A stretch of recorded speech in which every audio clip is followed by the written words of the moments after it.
Film photography is becoming more and more popular. I brought a single roll of film to Paris.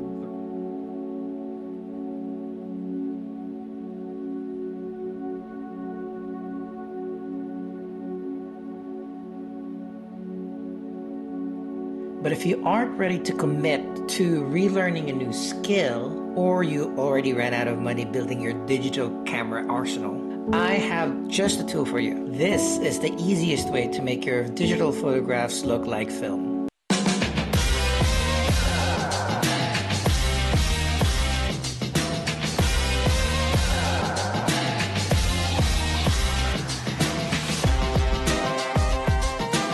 Hi, I'm Jong. I am a portrait photographer and a nightlife videographer based in Brooklyn, New York, by way of Manila, Philippines. Sure, you can post-process your photos to look like film, and there are thousands of filters, plugins, where you can apply different looks or tones onto your image, but few are actual emulations of film prints and film stock.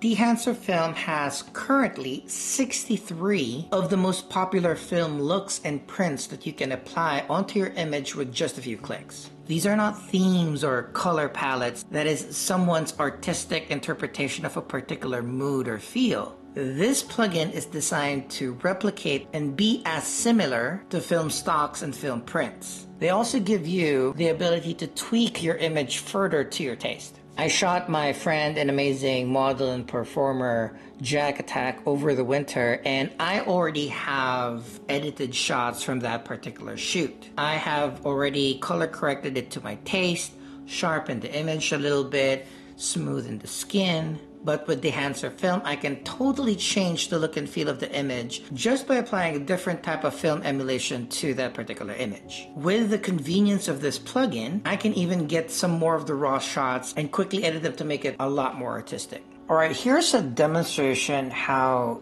easy the Dehancer Film Emulation plugin is in Photoshop. So as mentioned, I did that shoot with Jack. I prepared a couple of samples that we can go through. So here's just a look of all of the edited shots that we've done.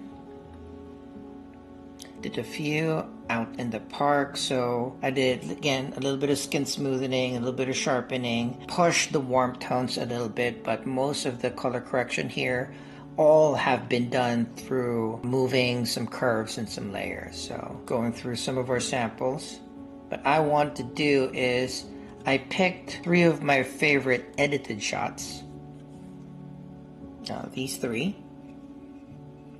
And what I'm gonna do is I want to edit those and make them to black and white, but more of like the filmic look black and white. So I've already installed the Dehancer Film plugin onto my Photoshop. Very easy process. And to change it or to apply a film profile, all I have to do is go to the Dehancer Film filter. And I'll get this view. They've even categorized the film types into certain categories: color negative, motion picture, if you want it a little bit more cinematic; color positive, punch the colors a little bit more; black and white, instant, exotic, and cross. So for these edited shots that I've already done, I just want to make a black and white version. I'll pick a black and white film profile to apply to these particular image. I've always been a fan of the Ilfords. I'm going to choose between the Ilford HP5 plus 400 or the XP2 Super. Between those two, I think there's a little bit more character on the HP5. I'm going to look at the Kodaks as well, just to see. But yes, I think I am going to stick with the HP5 plus 400. As easy as that. I can even adjust more of the image if I wanted to, but I'm a plug and play kind of guy. I want to make my edits as quick as possible. So I find the look that I like. I'm just going to hit OK. And voila, very easy. This is the original version of the shot and a Dehancer Film version of it, black and white, using the Ilford HP5 film stock. I'm going to apply the same thing on my 2 other favorite shots of the edited shots that I've done from that shoot. I'm just going to reuse the entire same thing, Dehancer Film, and now I have the black and white versions of these 3 particular shots.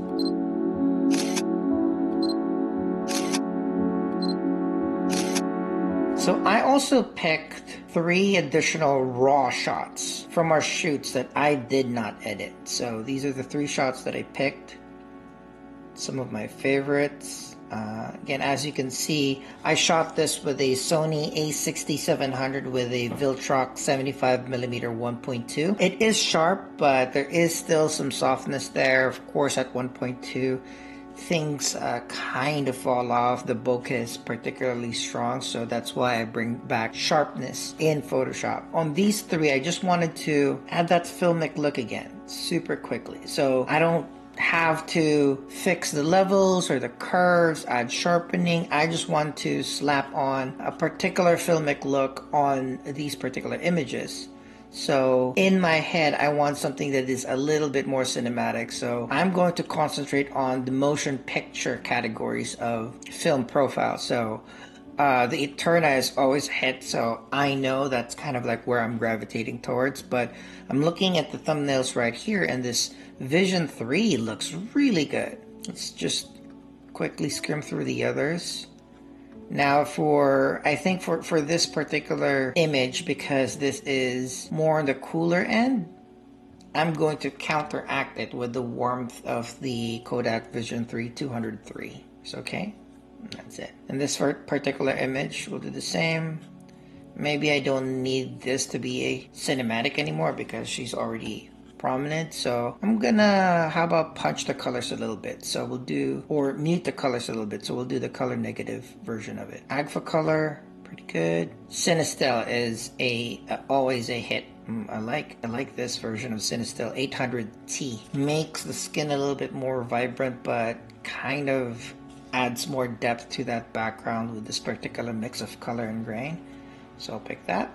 And then let's do a last version. This is a little bit more silhouette-y, so as you can see, she is underexposed here because it is backlit. So maybe we can kind of salvage the colors a little bit more by looking through the different filmic profile. I like how the film profile just changes the tone of the overexposed or the bright background. So I'm just like skimming through, trying to pick the best variation amongst all of this that will make the image have a lot more character. Actually, in this thumbnail, this ORWO Chrome UT21 Daylight looks pretty cool to me. It adds this like cyan blue tone in the background. It looks really good. And that's it. As simple as that. I was able to change both already edited shots and raw shots to new shots with totally different character.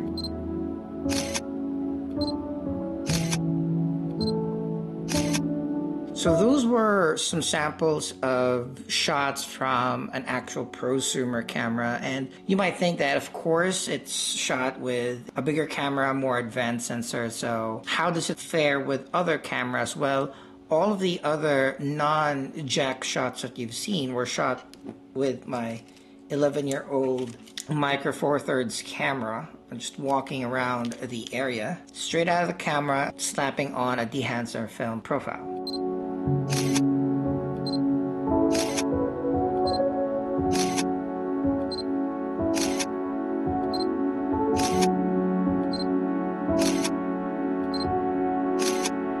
This plugin is also available in Lightroom Classic, but I'm more of a Photoshop user, hence that's our demonstration for today. So if you want to enjoy the best of both worlds, shooting in digital or what camera you have right now, but also applying that filmic look, make sure to take a look at Dehancer Film. Use the promo code Jong, J-O-N-G, at checkout so you can get 10% off your subscription or your purchase. Nothing can fully replace the experience of shooting film, but it's amazing that there are applications like this that can mimic our desired film output. If you found this video helpful at all, I would love it if you'd subscribe to the channel. There will be more photo and video gear reviews as well as weekly live art performances that will be dropping, so stay tuned. Until then, see you in the next video. Bye.